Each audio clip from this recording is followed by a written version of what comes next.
Marriage husband and wife ரெண்டு பேரும் joint ஃபேமிலில இருந்துட்டு பின்னாடி ரெண்டு பேரும் தனியா போக வேண்டிய சூழ்நிலை வந்துட்டா அங்க நீங்க ரெண்டு பேரும் சேர்ந்து ஒரு நியூ ஹோம் செட்டப்ப உருவாக்க போறீங்கன்னு அர்த்தம். சோ இங்க நீங்க இவ்வளவு நாள் உங்க பேரண்ட்ஸ் வீட்ல ஃபாலோ பண்ண விஷயங்களை தாண்டி புதுசா ஒரு சிஸ்டமா உருவாக்க போறீங்க.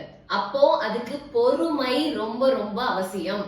For example husband and wife இவ்வளவு நாளும் உங்க பேரண்ட்ஸ் வீட்ல 9 மணிக்கு எழுந்து ரெண்டு பேரும் ஃப்ரெஷ் அப் ஆகி சாப்பிட்டுட்டு உடனே ஆபீஸ் கிளம்பிடுவீங்க. சோ இங்க செப்பரேட் டெனமெண்ட்ல நீங்க ரெண்டு பேரும் மட்டும்தான். சோ நீங்க உங்க பேரண்ட்ஸ் வீட்ல இருந்த மாதிரி இங்க கண்டிப்பா இருக்க முடியாது. சோ ஹஸ்பண்ட் என்ன நினைப்பாரு, நம்ம ஒய்ஃப் எல்லாத்தையும் பாத்துக்குவா, நம்ம வீட்ல இருந்த மாதிரி எங்கேயும் ஜாலியா இருக்கலாம்னு நினைப்பாரு.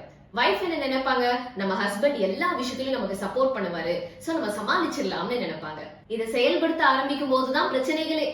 அதுவும் புதுசா பழக்கமில்லாத சில விஷயங்களை செய்யும் போது ஆரம்பத்துல கொஞ்சம் கஷ்டமா தான் இருக்கும். சோ பழகுற வரைக்கும் கொஞ்சம் வெயிட் பண்ணுங்க.